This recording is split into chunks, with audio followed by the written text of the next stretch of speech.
என்னங்க இப்படி சொல்றீங்க? நான் வீட்டை விட்டு வெளியே போறதா? ஆமா, இனிமே என் வீட்டுக்குள்ள நீ நுழையவே கூடாது. இந்த நிமிஷத்தோட என் வீட்டுக்கு உனக்கு இருக்கிற பந்தம் முடிஞ்சு போச்சு. என்னங்க இப்படி திடீர்னு என்ன வெளியே அனுப்புனா நான் எங்கெங்க போவேன்? எங்கேயோ போய் தொலை, ஆனா என் மூஞ்சில முழிக்காத, செத்து தொலை.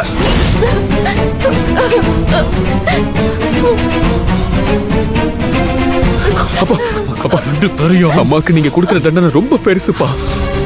என் மேல இருக்க கோவத்தை அம்மா மேல காட்டாதீங்கப்பா. அப்பா ப்ளீஸ்பா, அம்மாவை வீட்டை விட்டு வெளியில அனுப்பிடாதீங்க ப்ளீஸ். நிறுத்துறா.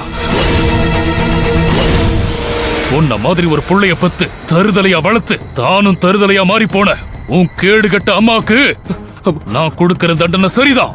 இனிமே உங்க 2 பேரோட முகத்தை இந்த ஜென்மத்துல நான் பார்க்கவே கூடாது சொல்லிட்டேன். என்னங்க அப்பா. சித்தப்பா, இவங்கள சப்போர்ட் பண்றங்கிற பேர்ல உங்க வாழ்க்கையில இருந்து சித்தியை வெளியே அனுப்பணும்னு முடிவு பண்ணிட்டீங்களா? ஏய், இத நான் எப்பயோ பண்ணிருக்கணும். இப்ப நான் பண்ணதே ரொம்ப லேட். போய் எப்படியோ நாசமாய் தொலையட்டும். சார், நீங்க கோவத்துல அவசரப்பட்டு இப்படி ஒரு முடிவு எடுக்கிறீங்க. வேண்டாம் சார், மேடம் வெளியில அனுப்பிடாதீங்க. இல்லைங்க செவந்தி, நான் நல்ல முடிவு தான் எடுத்திருக்கேன். இன்னும் சொல்லணும்னா இப்பதான் நான் சரியான முடிவை எடுத்திருக்கேன். என் மொத்த சொத்துக்கும் ஒரே வாரிசு இவன் தான் இது நாள் வரைக்கும் இருந்த. ஆனா எப்ப இந்த அயோக்கிய பாவம் சிந்துவை ஏமாத்திட்டாங்கிற விஷயம் தெரிஞ்சிச்சோ அப்பவே நான் முடிவு பண்ணிட்டேன், இந்த சொத்துக்கும் அவனுக்கும் எந்த விதமான சம்பந்தமும் கிடையாதுன்னு. என் மருமக சிந்து வயித்துல வளர்ற குழந்தைதான் அடுத்து என் குடும்பத்தோட வாரிசு.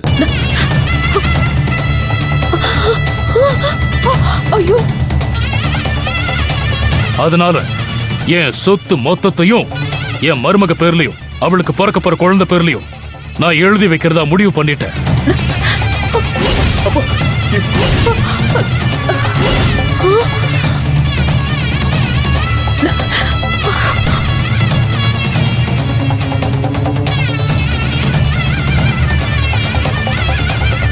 என்னங்க சொத்தெல்லாம் இவ பேர்லயும் கௌதமோட குழந்தை பேர்லயும் எழுத போறேன்னு சொல்றீங்க?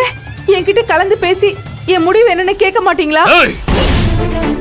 நீயே என் வாழ்க்கையில வேண்டான்னு சொன்னதுக்கு அப்புறம் உன்கிட்ட எதுக்காக நான் கலந்து பேசணும்? அது மட்டும் இல்ல, இந்த சொத்து ஒண்ணும் எனக்கு பரம்பரையா வந்தது கிடையாது. நான் கஷ்டப்பட்டு உழைச்சு சம்பாதிச்ச சொத்து.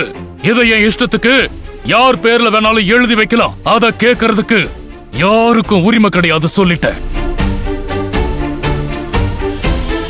அப்பா, என் மேலையும் அம்மா மேலே இருக்கிற கோபத்துல தப்பான முடிவு எடுக்கிறீங்களப்பா.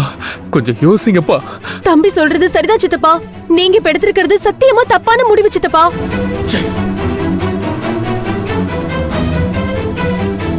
ஆர்வ கோளாறுல அவசரப்பட்டு இவ உங்க குடும்ப வாரிசு சுமந்துகிட்டு இருக்கான்னு சொத்தை எழுதி வச்சீங்க.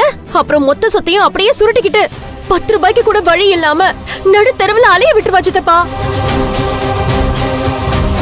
நான் ஒண்ணு கோபத்துல முட்டாள்தனமா ஒண்ணும் இந்த சொத்தை எழுதி வைக்கிறேன்னு சொல்லல. நிறுத்தி நிதானமா தெளிவா யோசிச்சுதா மொத்த சொத்தையும் என் மருமக சிந்து பேர்ல எழுதி வைக்கணுங்கிறத முடிவு பண்ணிருக்கேன்.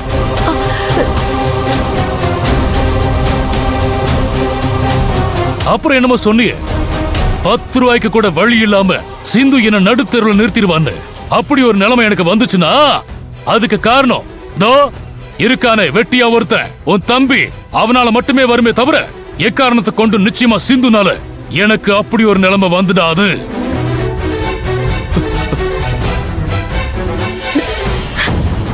சார், உங்க பையன் பண்ண துரோகத்துக்கு பிராயச்சித்தமா நீங்க சொத்தெல்லாம் என் பேர்லயும் பொறுக்க போற என் புள்ள பேர்ல எழுதி வைக்கிறேன்னு சொல்றீங்க. உங்க நல்ல மனசுக்கு நன்றி சார்.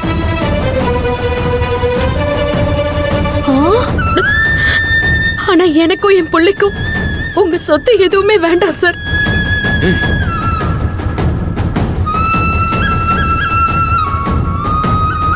ஏமா, அவரே உன் பேர்லயும் உனக்கு பிறக்க போற குழந்தை பேர்லயும் சொத்தெல்லாம் எழுதி வைக்கிறேன்னு சொல்றாரு. அதையாமா நீ வேணாங்கிற? ஒத்துக்கம்மா. இல்லப்பா, நான் இவன் கையால தாலி வாங்கிக்கிட்டதுக்கு காரணமே என் பிள்ளைக்கு அப்பா யாருன்னு தெரியணுங்கிறதுக்காக தான். மத்தபடி சார் சொத்து மேல எனக்கு ஆசை எதுவும் கிடையாது. எனக்கு அது வேண்டவும் வேண்டாம். சிந்து இங்க பாருமா, நீ என்ன மாமனாரை ஏத்துக்கிறதும் ஏத்துக்காம இருக்கிறதும் அது உன்னோட இஷ்டம். ஆனா உன் வயித்துல வளருதே அது என் சொத்துக்கான வாரிசு. அந்த வாரிசுக்கு என் எல்லா சொத்தையும் நிச்சயமா நான் எழுதி வைக்கதான் போறேன். அதுல எந்த விதமான மாற்றமும் கிடையாது.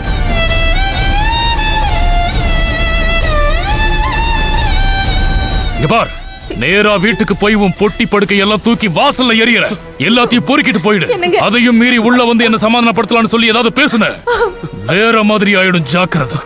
தல என்னங்க சித்தப்பா, அம்மா அப்பா போய் கன்வின்ஸ் பண்ணுங்கம்மா.